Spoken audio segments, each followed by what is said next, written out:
So imagine a construction site for a second. But the most important tool there isn't, a hammer or a welder or a massive crane. Right. It's actually a high-level data processing engine. Today, the calloused hands building our skyscrapers, they aren't just blindly following these paper blueprints anymore. No, they're not. They're actively interpreting this complex digital intelligence in real time, which honestly completely upends the traditional narrative we usually associate with physical labor. Yeah, exactly. Yeah. And welcome to today's deep dive, by the way, because when International Labor Day rolls around, which is what we're focusing on today, Yeah. the cultural image you probably have is incredibly specific, right? Oh, totally. We picture the hard hats, the steel-toe boots. Right, the raw physical exertion of just wrestling with heavy materials. We focus entirely on the physical endurance of the workforce. And it's completely understandable why we do that. That visceral sweat-on-the-brow image is really the historical bedrock of how our world gets built. Yeah, but we have a stack of sources today that basically turns that entire script upside down. Ah. We are diving into the philosophy and the operational framework of a company called Roots BIM LLC. Yes. And their work, especially in the context of International Labor Day, paints a totally different picture. So our mission today is to explore how building information modeling, or BIM as we'll call it, is fundamentally redefining what it means to be a laborer in the modern world. And I think the overarching theme of these materials is, well, it's a really refreshing departure from the usual tech anxiety we hear. Oh, for sure. Usually when we introduce high-tech systems into physical industries, the narrative immediately jumps to, automation. Exactly. It becomes a story about replacing human workers with robotics or software just making human skill completely obsolete. But Roots BIM LLC approaches this from the exact opposite direction. Right. They view this technology strictly as a workforce transformation engine. The goal here is to explore how giving the workforce access to this hyper-precise, dynamic data completely elevates their role on the job site. It's fascinating. But before we jump into the high-tech solutions, we really need to look at the reality on the ground right now. Yeah, you have to establish the problem first. Right. We need to figure out why traditional construction methods are, according to the source material anyway, so deeply frustrating and limiting for the workforce. There is this massive information gap happening on sites every single day. It's a huge issue. And it stems from what I like to call the 2D trap. The 2D trap. I like that. It's really the limitation of the medium itself. We are still relying on a format that was necessitated by the invention of paper. Yeah, literally hundreds of years ago. Exactly. Traditional workflows rely heavily on these flat two-dimensional drawings to communicate incredibly intricate, multi-layered spatial data. Which is crazy when you think about it.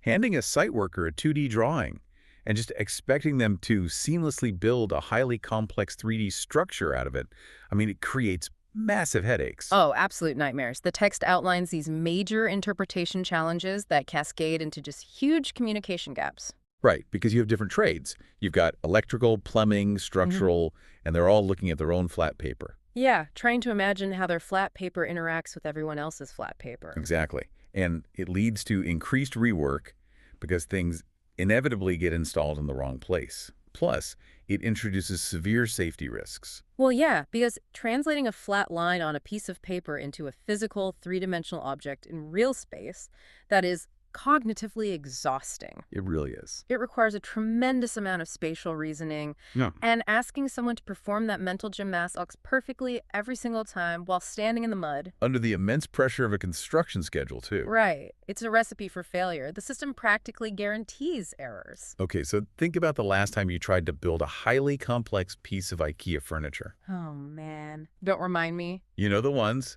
100 different screws, those weird wooden dowels, confusing brackets. Now imagine you only get a single flat sketch of the finished product. Just the picture on the front of the box? Yeah. No step-by-step booklet, just one 2D picture of a dresser. And to make it somewhat realistic to a construction site, while you're trying to build this dresser, there are 5 other people in the exact same room. Oh, wow. And they're all trying to build entirely different pieces of furniture. They're bumping into you, reaching for the same tools, trying to occupy the exact same physical space. And you have absolutely no overarching plan for who is supposed to attach their pieces first. It would be absolute chaos. You would put the drawer track on backward because you couldn't see the depth in the drawing. Right, and someone else would build a bookshelf right where your dresser is supposed to go. Exactly. You'd spend half your time taking things apart just to let someone else finish their step. And I think that brings us to an incredibly crucial realization from the Roots BIM LLC philosophy. Which is? The root cause of delays and errors on a job site is almost never a lack of worker skill. It is fundamentally a lack of access to clarity. That is so true.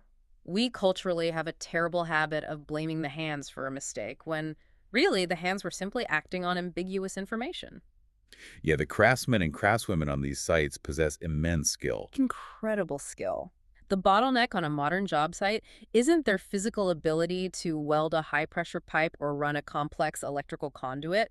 The bottleneck is the blueprint itself. Because when the medium of information transfer is ambiguous, the physical execution will just inevitably be flawed. Exactly. So now we need to look at how this technology actually clears that bottleneck. Yeah. How does BIM convert complex design data into what the source calls site executable intelligence? Let's break down the mechanics. Yeah, let's do it.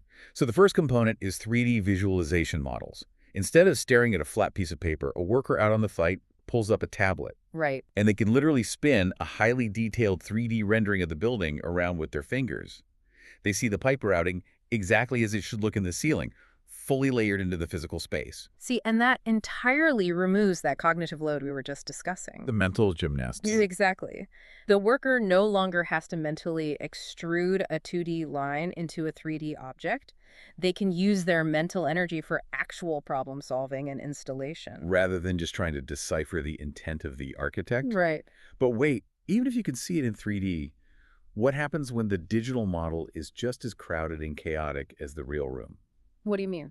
Well, like if I'm an electrician looking at a tablet, seeing every single piece of steel, concrete, drywall, and plumbing is just going to completely overwhelm me. Ah, okay. That is where the concept of trade-specific models comes into play. Okay. The technology allows you to take this massive, impossibly complex master model of the entire skyscraper and filter out all the noise. So you just see what you need to see. Exactly.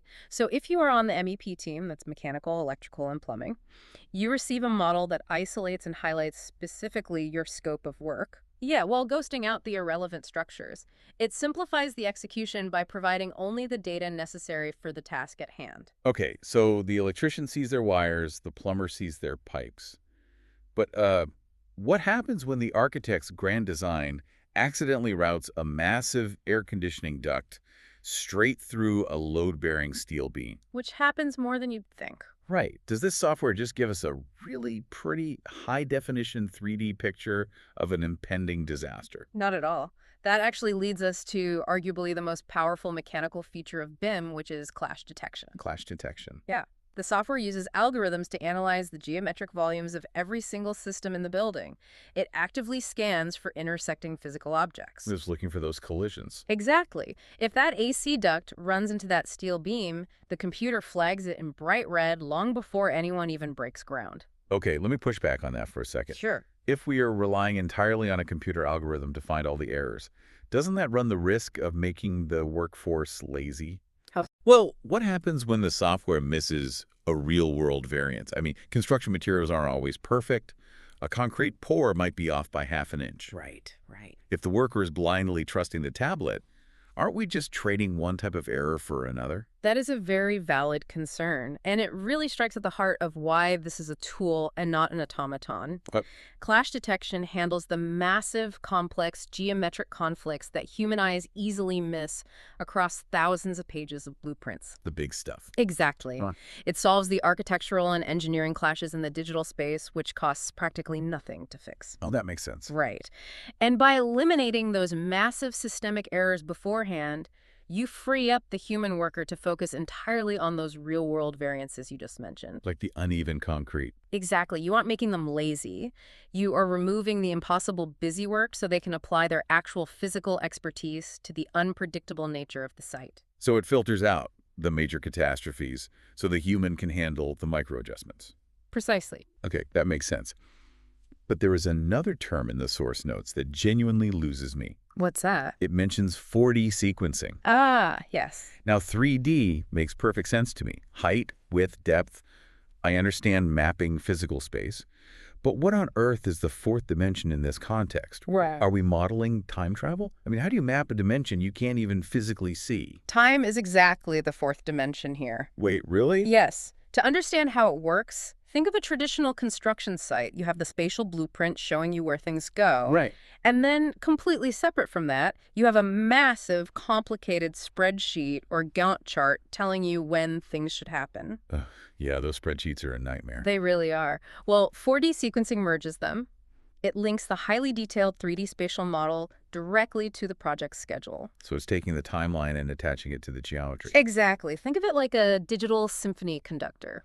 In an orchestra, it isn't enough to just hand every musician their sheet music and tell them to play. All right, that would just be noise. They need to know exactly when to enter, when to pause, and how their part interacts with the rest of the instruments over time. So how does that look on a screen? Well, 4D sequencing allows project managers to press play and watch a digital time lapse of the building basically assembling itself. Oh, wow. Yeah, you see the foundation digitally poured on Monday, the steel erected on Thursday, the plumbing routed on Friday. It's like a digital dress rehearsal of the entire multi-year process. Yes. And this is the pivot point where BIM transcends being just a spatial coordination tool and becomes a dynamic communication tool. Because everyone can see the plan unfold. Exactly. It visually communicates the sequence of events, ensuring the drywall team doesn't show up to close a wall before the electrical team has finished wiring it. Which prevents the IKEA chaos I described earlier. Precisely. Okay, the theory is incredibly compelling. But how does this actually hit the ground? I mean, we were talking about muddy boots, heavy machinery, physical exertion. Right, the real world. Yeah. What does the text actually say about the day-to-day impact on the worker standing in the rain trying to get a job done? Well, the source details observations across multiple real-world projects, and the shift in daily friction is profound. Really? Oh, yeah. Most notably, there is a vastly reduced dependency on messy, ambiguous verbal instructions. Ah, so it's the elimination of the pointing and shouting method of construction. Exactly. Picture a foreman standing in a dusty, half-finished room, pointing at a chaotic ceiling and yelling, "Run that conduit over the duct, then snake it behind that beam. No, the other beam, watch out for the water line." Yeah, that is a guaranteed recipe for someone misunderstanding and building it wrong. Absolutely. But with BIM, that entire chaotic verbal exchange disappears. They just pull up the model. The data is visually accessible. It completely removes the argument over how something should be executed because the physical truth of the design is right there in their hand. The physical truth, I love that. And the downstream effects of that visual truth have to be massive. Right. Huge, particularly regarding safety and productivity. Let's talk about the safety aspect first. Sure. Construction is inherently dangerous, often because workers are walking into unknown environments. Right. But when a worker can navigate a 3D model of a confined space before they ever physically enter it, they can identify tie-off points for their harness. Oh, that's smart. They can spot potential crush hazards and plan their physical movements in advance. They see the blind spots before those blind spots physically exist. So they aren't discovering a hazard by tripping over it. They've already seen it on the screen. Exactly. And that level of preventative awareness feeds directly into productivity. How so? Well, the source material emphasizes how fewer communication errors naturally result in fewer rework cycles. Oh, rework. Yeah, that's the worst. Rework is the absolute bane of construction. It is incredibly demoralizing for a worker to spend 3 days installing complex pipework, only to be told they have to tear it all down. Because it's blocking an air vent that wasn't clearly marked on their specific 2D drawing. Right. But when you visualize before you execute, the work gets done correctly the first time. You replace on-site uncertainty with absolute actionable precision. You know, if the daily tasks, the tools, and the very nature of the information are changing this drastically, then our entire cultural definition of what constitutes a construction worker needs a radical update. It really does. And this loops us right back to the theme of International Labor Day. Yes, exactly. Roots BIM LLC is pushing a brand new narrative for what modern labor actually entails. Their definition in the source notes lays this out in 3 very distinct paradigm shifts. And the psychological shift of how a worker views their own value is honestly just as important as the technology itself. Absolutely. So first, they state that the modern construction worker is not just a laborer, they are a model interpreter. Right. Second, they are not just passively following drawings, they are actively interacting with data. Interacting with data. Yeah. And third, they are not just building structures, they are building with insight. building with insight. That completely reframes physical labor as an intellectual pursuit. It really does. But let's take that a step further. Okay. Based on what we are reading here, are we essentially saying that modern construction workers are becoming high-level data analysts who just happen to wear hard hats and steel-toe boots? Well, Because I got to be honest, that sounds like a very corporate way to dress up someone pouring concrete. right. Are we just throwing fancy Silicon Valley buzzwords at traditional labor to make it sound modern? I get why you'd say that. It might sound like buzzwords at first glance, but the mechanical reality of their day-to-day job validates that perspective completely. You think so? Absolutely. They are literally analyzing multi-layered spatial data sets to dictate physical execution. What Roots BIM LLC is driving at is a fundamental philosophy about empowerment. Empowerment. Okay. Yeah. We are living in an era defined by deep anxiety over AI and robotics displacing human workers. The fear is always that technology will render human hands obsolete. Right. But this framework argues the exact opposite. The goal isn't to replace the hands, it is to profoundly enhance human capability through technology. So you are taking a master electrician who has 20 years of intuitive, hands-on physical experience, and you are handing them the raw data processing power of a supercomputer. Yes. You aren't replacing their intuition. You are removing the friction that slows them down. You're elevating their role. Exactly. From mere manual execution, just hammering the nail where the paper says, to strategic, data-driven execution, you are giving them a digital superpower. It takes all the guesswork out of the grid. The physical work is still incredibly demanding, but the cognitive friction is gone. It is. And whether you're listening to this and managing a massive construction site, or writing code for a software startup, or running a corporate logistics team, The core lesson applies. universally, providing your frontline teams with absolute clarity and accessible visual data does not automate them out of a job. It removes the ambiguity that causes burnout, frustration, and catastrophic errors. It empowers the human being to perform at the absolute peak of their actual skill set. Man, that is an incredibly powerful takeaway to wrap up this deep dive. It really is. The core thesis here is undeniable. When workers understand better, they build smarter. Yes. And when they build smarter, projects succeed faster, safer, and stronger. It is a cascading effect that begins the very moment you stop handing someone a flat, confusing piece of paper. And start giving them dynamic, actionable intelligence. We are finally evolving past the limitations of the 2D trap. Moving from a frantic system of spatial coordination to a seamless system of true communication. Exactly. It forces us to entirely reevaluate how we respect, value, and categorize the work happening out there in the elements every single day. It really makes you look at a towering crane or a muddy job site with a completely different level of appreciation for the data flowing behind the scenes. Oh, absolutely. But as we close out today, I want to leave you with a final thought to mull over. Something that builds on the implications of all this source material. Let's hear it. We've established that digital systems like BIM are elevating manual labor into a highly sophisticated form of data interpretation. Right. A modern foreman is now managing complex real-world variables using high-level digital intelligence. So if a construction worker is now essentially a high-level data analyst operating in physical space, Yeah. how long until tech giants like Google, Amazon, or Apple start poaching construction foremen to run their sprawling real-world server farms and logistics centers? Wow. Right? Think about that next time you see a crew in hard hats and steel-toe boots. The definition of blue-collar work is blurring rapidly in our digitally augmented world. There really is. The hands that build our world are still sweating, but now they're running on high-speed data. Thanks for joining us on this deep dive. We'll catch you next time.